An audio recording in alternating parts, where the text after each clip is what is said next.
Hello student, আমি Animesh sir. আমার channel Animesh sir competitive exam group. আমরা সম্প্রতি দেখেছি যে ভেনেজুয়েলার প্রেসিডেন্ট নিকোলা মাদুরোকে উঠিয়ে নিয়ে চলে গেছে আমেরিকার প্রেসিডেন্ট ডোনাল্ড ট্রাম্প। তো বিভিন্ন জায়গায় যে তথ্য সামনে এসেছে তাতে এখন তাদের আদালতে মাদুরোর বিচার হবে। তিনি এবং তার ওয়াইফ, এবং এখন যে সমস্যা সারা পৃথিবীর কাছে এসে দাঁড়িয়েছে, যে যেভাবে আমেরিকা তার ক্রমাগত আগ্রাসন কে এগিয়ে নিয়ে যাচ্ছে, তাতে তাদের নজরে কোন কোন দেশ রয়েছে।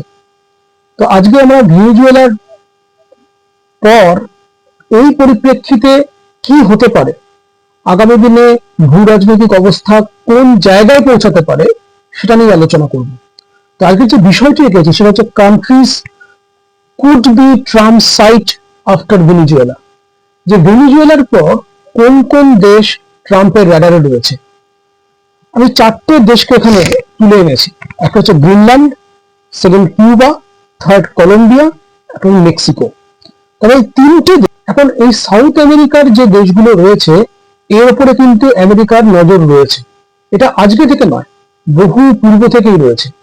কিন্তু এখন তারা চাইছে যে নতুন করে সাউথ আমেরিকার উপরে আবার কবজা তৈরি করতে। এর মূল কারণগুলো আমরা আলোচনা করব। কিন্তু আমেরিকার পরিপ্রেক্ষিতে একরকম, এবং বিশেষজ্ঞরা বা বিভিন্ন অনুসন্ধান যারা চালাচ্ছেন এবং যারা আন্তর্জাতিক সম্পর্কের গবেষক, তারা যে অনুসন্ধান চালাচ্ছেন, তাতে দেখা যাচ্ছে যে তাদের যে আসল চাহিদা সেটা কিন্তু আস্তে আস্তে আস্তে আস্তে বেরিয়ে আসছে, মানে ঝোলা থেকে সাপ বেরাচ্ছে। সেটা কিরকম সেটা দেখব। প্রথমে চলে যাই গ্রিনল্যান্ড। আরেকটা কথা ছাত্রছাত্রীদের মনে রাখতে হবে, যেহেতু আমাদের পড়াশোনার বিষয়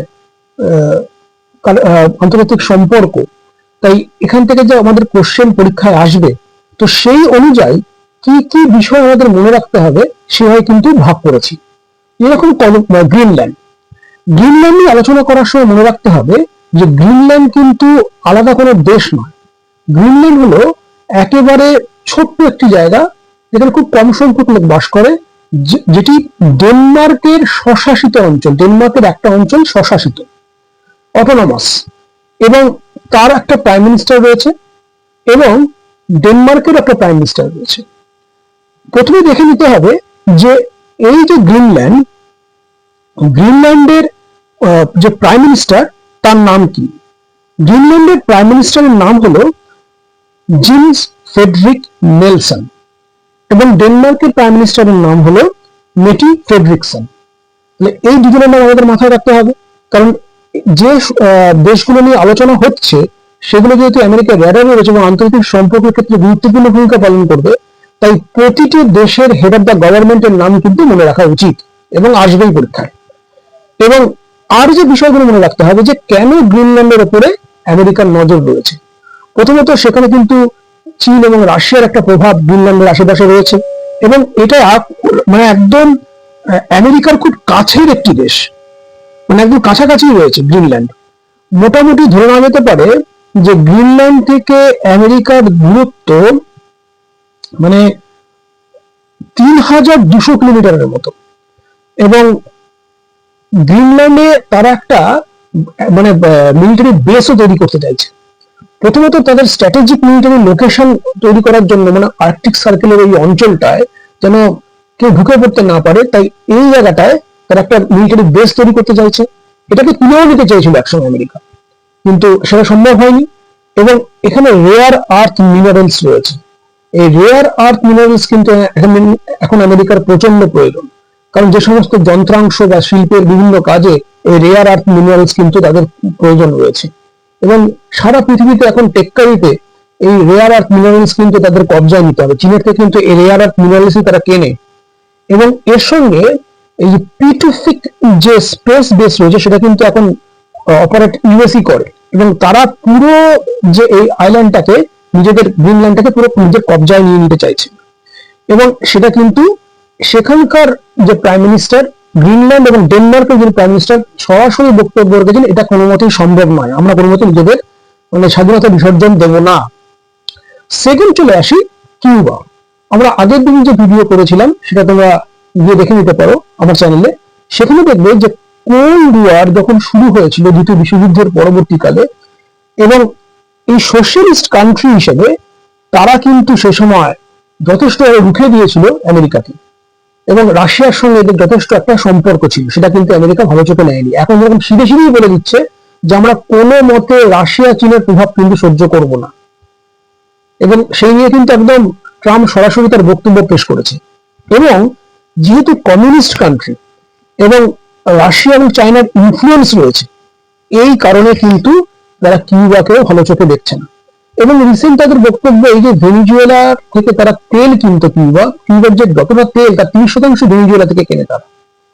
এবং সরাসরি কিউবা সম্পর্কে তার মতামত হচ্ছে ট্রাম্পের যে ওরা একদম পতনের কাছাকাছি চলে এসছে, মানে যে কোনো মুহূর্তে ওরা ফল করবে। এবং সে সময় যেভাবে রাশিয়া সাপোর্ট করেছিল, এখন হয়তো রাশিয়া চীন সেভাবে কথা বলছে, কিন্তু সে জায়গায় একেবারে সাপোর্ট দেওয়ার জায়গায় কিন্তু তারা এখন আসেনি, করছেও না। তার জন্য একটা সুবাক্যান বলছেন মানে ready to fall, Cuba is ready to fall, মানে যে কোনো মুহূর্তে কিন্তু পতনের মুখোমুখি কিউবা। কারণ তেল যদি ভেনিজুয়েলা থেকে বন্ধ হয়ে যায় তাহলে কিন্তু ভয়ঙ্কর সমস্যায় পড়বে তারা, এবং সেক্ষেত্রে কিন্তু কিউবার অবস্থা খারাপ হওয়ার সম্ভাবনা রয়েছে। এখন সেটা কতটা যাচ্ছে, কি অবস্থায় পৌঁছাচ্ছে কিউবা, সেদিকে কিন্তু নজর রাখার প্রয়োজন রয়েছে। কিন্তু কিউবাকে কোনো মতেই মাথা তুলে দাঁড়াতে দিতে চায় না আমেরিকা।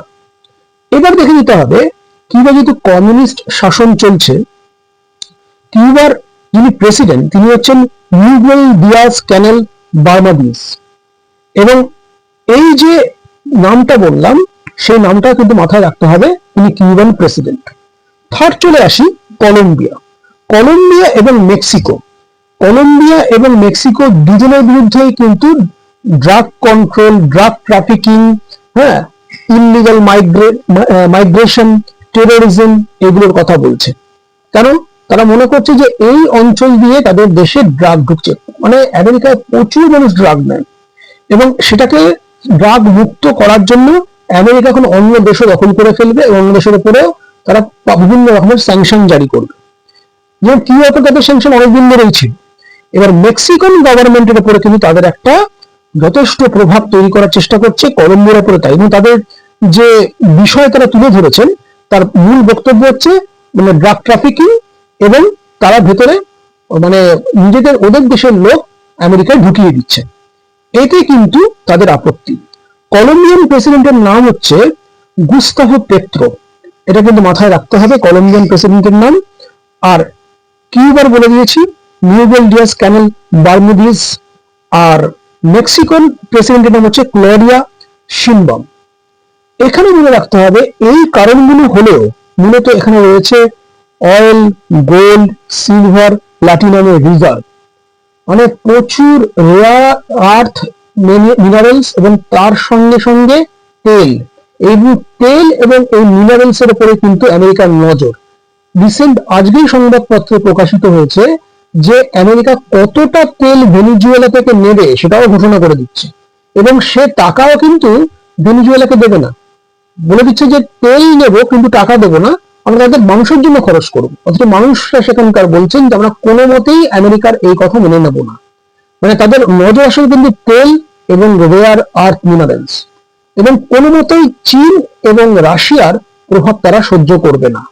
তাহলে যে চারটে দেশের কথা বললাম, গ্রিনল্যান্ড, কিউবা, কলম্বিয়া, মেক্সিকো, ভেনিজুয়েলার পরবর্তীকালে এই চারটে দেশের উপরে কিন্তু তাদের নজর রয়েছে, এবং চারটে দেশের কিরকম গভর্নমেন্ট চলছে সেটা দেখলাম।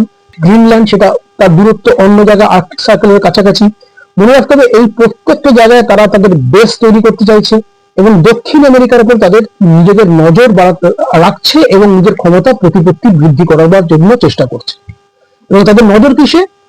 তেলে, সোনায়, মানে রেয়ার আর্থ মিনারেল। এবং মনে রাখতে হবে আগামী দিনে কিন্তু প্রভাব যদি বিস্তৃত হয় তাহলে কিন্তু সারা পৃথিবীর ভূ রাজনৈতিক অবস্থা এবং অর্থনৈতিক অবস্থা বদলে যাবে। তো ছাত্রছাত্রী এদিকে ভালো করে নজর রাখো, দেশগুলোর যারা প্রধান তাদের নাম মনে রাখবে, সেখানকার গভর্নমেন্ট কারা কারা চালাচ্ছেন সেটা কিন্তু নজর রাখো। ভালো থেকো এবং চ্যানেলটিকে লাইক এবং সাবস্ক্রাইব করো।